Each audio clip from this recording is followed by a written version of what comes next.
The only way to become a consistently profitable trader is to have a trading strategy with a positive expected outcome in the markets. By far, the biggest reason why most traders fail in the markets is because they don't have a consistent trading strategy. And this means that they run into one of two different problems. Firstly, they may have no trading strategy at all, which means they take random trades, some winning, some losing, but there's no sort of consistency in their trading strategy, which leads them to take random and sporadic trades, and this random approach just simply doesn't set them up to win.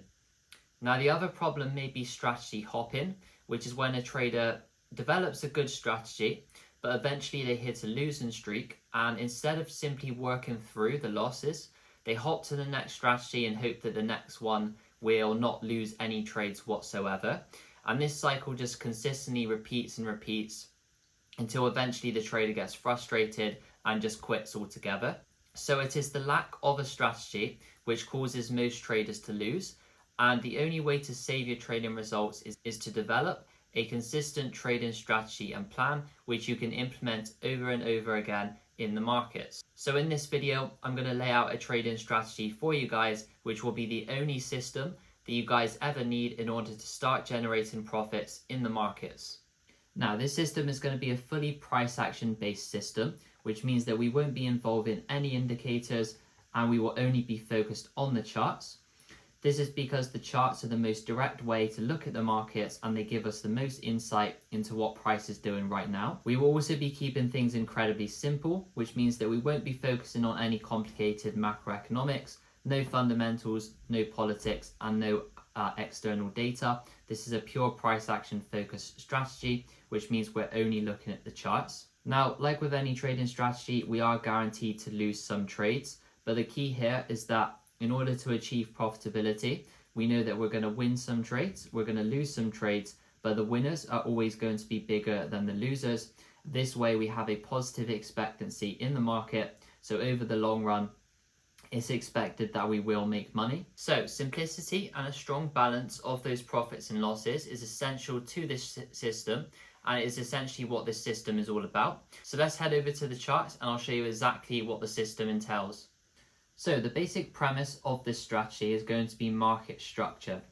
And how we're going to be identifying market structure is based on higher highs, higher lows, and lower highs. So your typical trending structure in the markets. So for anyone unfamiliar with this concept, in an uptrend, we typically have price creating higher highs and higher lows, much like you're seeing on the screen right now. And every time price creates a new high, we are essentially labeling that on as a break of structure. So right here we can see we have a break of structure. I'm just going to label on the charts with the letter B just to shorten it a little bit. So every time price breaks one of these highs, that is a break of structure in a bullish market. So as we can see here, we have another break of structure. And then again, we have a pullback, a push up, and then another break of structure. And how this strategy is going to be working is when we are in an uptrend like this, we are essentially looking for price to retrace somewhere into this range, and then we're looking to continue buying with this overall trend. The key point here is that if price is overall bullish, we're only looking for buys, and if price is overall bearish, we are only looking for sells. So likewise in a downtrend, we would have price creating lower lows and lower highs, like you're seeing on the screen right now. And again, we label on the break of structure after price breaks the most recent low, just like this. Then we have another pullback, a push down, another break of the current low. That's our break of structure. And this is essentially how we are going to be mapping out structure. And we're using this again in order to catch trend continuation plays. So in the case of this downtrend, we would wait for the retracement just here. We look to sell from some sort of area right in here, which I'll go through in more detail in a moment. And then we're looking to short the market down to target the most recent low in anticipation that this overall downtrend or uptrend is going to continue. Now, before we look at some chart examples, there is one other concept that you need to know when drawing on market structure, and this is the change of character.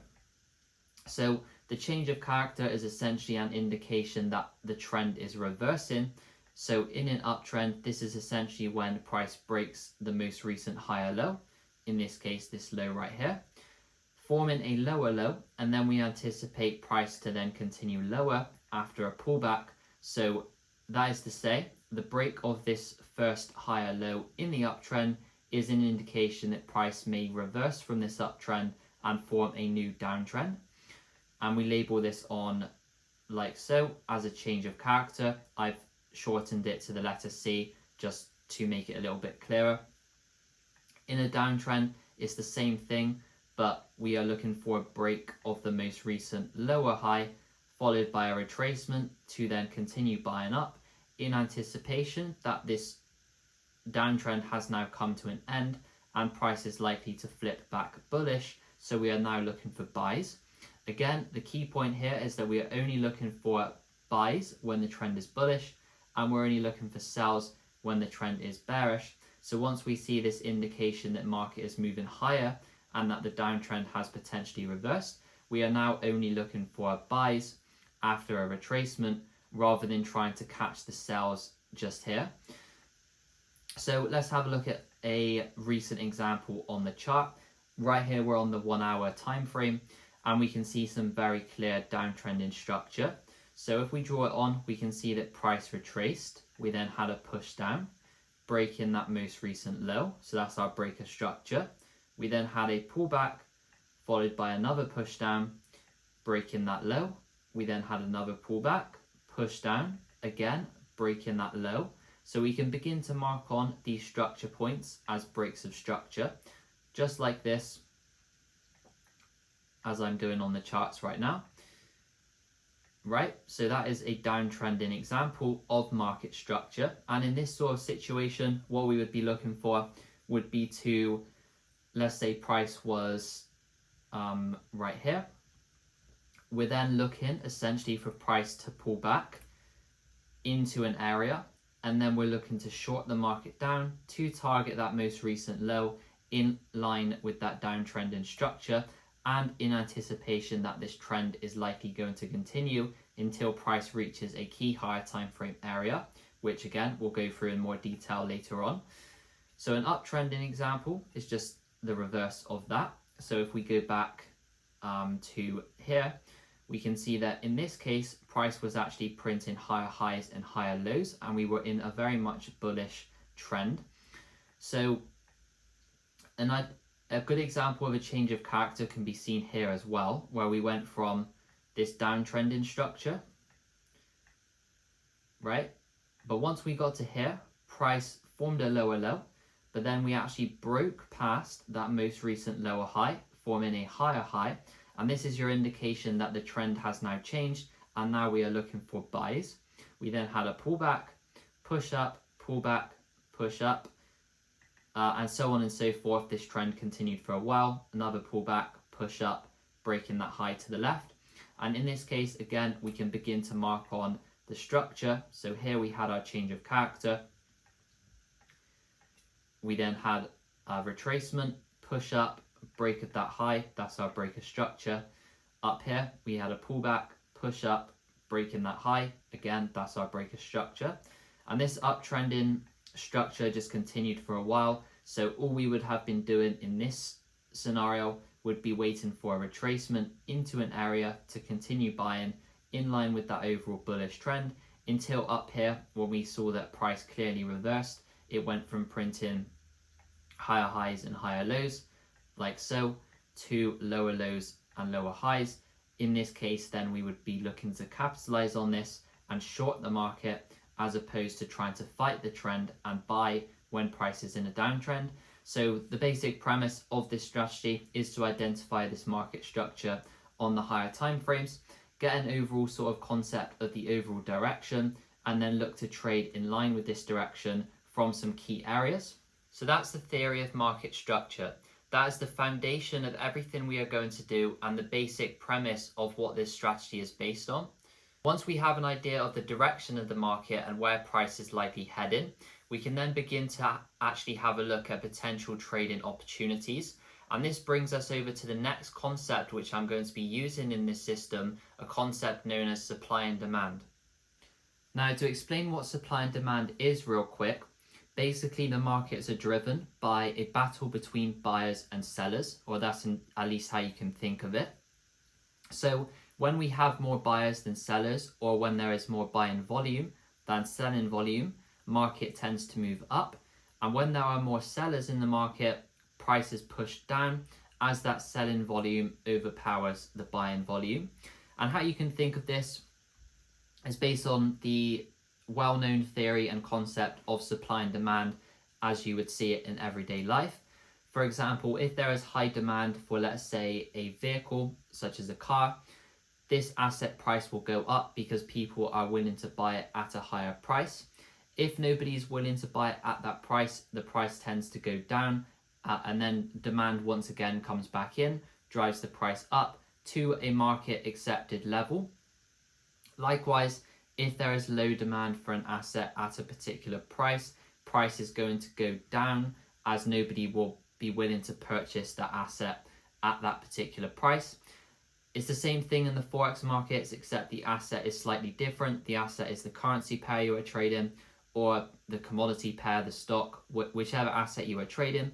This concept of supply and demand works on any asset because it is one of the foundations of any financial market and any transaction for that matter as well. Now, the reason I've explained this concept to you is so that you can understand the next part of our system, which is using supply and demand zones. So now that we've gone through the theory of what supply and demand zones are, how do we actually take this over to the charts and use it in practice? So on the charts, you have supply and demand zones. A demand zone is very simply when you have a consolidation followed by a big impulsive move up, which is where essentially there's an influx of buyers. People are willing to buy at this price, thus driving price up. Likewise, a supply zone is an area of previous consolidation where then price breaks out with momentum to the downside, creating this large impulsive move. And the theory behind why supply and demand zones work is that right here, this shows that there was an influx of buyers. So people were willing to buy at this price previously.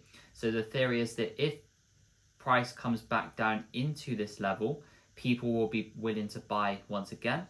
So that is why we use demand zones as an area to buy from in an uptrend. And same with a supply zone, people were willing to sell at this price beforehand, so we can reasonably confidently anticipate that if price does come back into this zone, we can then look to sell from it once again, because there will be sellers willing to sell at this price because they were historically willing to sell at this price. And this is why we use supply zones in a downtrending environment to look for our sell positions in line with what we've already learned about market structure. So once again, we are only using these demand zones to buy from in an uptrend, and we're using these supply zones to sell from in a downtrend after we have identified market structure. So then, how do we actually draw these on the charts? So starting off with supply zones, how I would draw on a supply zone, again in a downtrending environment, here we can see that price was clearly bearish. First of all, price was printing a series of lower lows and lower highs. So let's imagine price was back here. What we would be doing at this point in time, because price was overall bearish, we'd want to wait for a retracement to then continue selling back down. Again, I'll just draw this on for clarity. We have this breaker structure, so we're looking for sells between the high and the low of the current leg of the downtrend. And how we draw on the supply zones is we find the last bullish candle before you have this sell-off. So in this case, we can see this candle right here. Very clear consolidation region before you have this big impulsive move, which creates imbalance. And it's just a very clear level where people were selling from historically. So what we can do is wait for price to come back into this level, and then we can look for a sell position. So something like this, looking to target the current low of the downtrend, because in a downtrend the likely thing is obviously that price continues down and breaks the low. So here we can look to target these previous lows having stops just above the high of that downtrend, because if price does break above this high, then going back to what we discussed earlier on market structure, that would be a change of character, and then price would be likely to continue upwards towards the next sort of level. So in this case, notice how we have a 1 to 2 risk to reward, and this is once again the basic premise behind how this strategy works, which is that our wins are always going to be bigger than our losers because of this risk to reward. So this means that if we lose half of the trades we take, we will still end up making money because our wins are twice as big as our losers. You could equally drag the stops maybe to here, and then you would have a 1 to 3 risk to reward, which means that you would only have to have a 26% win rate in order to make money. So as we can see here, price retests into that supply zone, which was an area where people were previously willing to sell from, and then we continue once again back into these lows. So if we go over and have a look at a demand zone now instead, which would be in an uptrend. So here, right, we have a very clear example. So if we just rewind price, how we draw on demand zones is very simply the last bearish candle before you have an impulsive move up. So here we can see we have this consolidation region, that's our demand zone. We then have that very impulsive move afterwards, and this candle right here was that last bearish candle before you have this impulsive move. And then once price comes back into this zone, we can be relatively confident that price is likely going to buy from this zone once again. So we can look for a position like this. Once again, our risk to reward is very good. We have a 1 to 4 risk to reward in this case, which means that we can win relatively few of our trades and yet still make money. And just a reminder, once again, this is the basic premise behind the strategy and why we don't need a big win rate in order to make money. So as we can see, price comes back into that demand zone. We then have this very clear bullish move afterwards. Because this was an area where people were previously willing to buy from, we were confident that price could then react from this zone and push up once again. Now, this highlights the importance of risk to reward. As I've already discussed, the aim with this strategy is for the winners to always be bigger than the losers. For example, if we were to take 3 trades, 2 losses and 1 win, but using a 1 to 3 risk to reward, even though we lost over half our trades, we would still be up over 1% in profit. And this is the power of risk to reward and the importance of it in the trading strategy. However, if you do want to improve your win rate even more, there is something that you can implement in this strategy in order to do so, and this is the confirmation entry. So the basic idea behind the confirmation entry is that instead of waiting and just setting a pending order at these supply zones, we should wait for price to come into that zone and then give us some sort of confirmation or indication that this zone is indeed going to hold or has a high likelihood of holding. And then after we have that confirmation, we can look to short down into the lows. So let's have a look at an example. First of all though, let's draw this out. So let's imagine price is approaching our supply zone up here. So let's imagine we have a supply zone. The confirmation entry is essentially we are waiting for price to form this sort of structure where we're printing higher highs and higher lows. So price is bullish on the lower time frames. But then once it comes into this supply zone where we're looking to sell, we're looking for price to show that change of character when it breaks that higher low in an uptrend. And then we wait for a pullback and we look to short the market down. So for example, let's imagine we want to short GBP USD from this area of supply right here. And price is overall in a downtrend. As we've already discussed, we had this breaker structure right here. So price is clearly bearish. If we're looking at liquidity as well, which is a more advanced concept, we have these equal lows down here as well. So instead of just setting a pending order at this level of supply, something like this, instead what we can do is wait for price to come into this zone, and then we can wait for more confirmation in order to sell the market down. So let's have a look. There we go, price taps into our zone. So now we go over to the lower time frames, and we're simply waiting for price to show some sort of indication that this lower time frame uptrend is going to end. So in this case, what we can see is that price was printing higher highs and higher lows as it came towards this area of supply. But once we got into this supply, it failed to break above that most recent high. Instead, we formed a lower low. So we now look for a retracement and then to sell down. The crucial part about this is that we have the change of character right here, which was the break of that most recent higher low. And then we're waiting for a pullback into an area of lower time frame supply. So again, a supply zone being the last up candle before the bearish move comes in. In this case, we can see that we have this last up candle, and then we have this sell-off, which caused clear momentum and selling pressure in the market. So again, following on from the theory of supply and demand, we wait for a retest into the supply zone. Because this is a lower time frame zone, I'll have the stops a bit more with a bit more room above that high, just in case price wants to take out this supply zone before going down. And then again, because price is overall bearish, we can target that most recent low in the downtrend. In this case, we have around a 1 to 5 risk to reward, which again is very good going because it means we don't have to win a lot of our trades and we can still be profitable. And as we can see, perfect trade.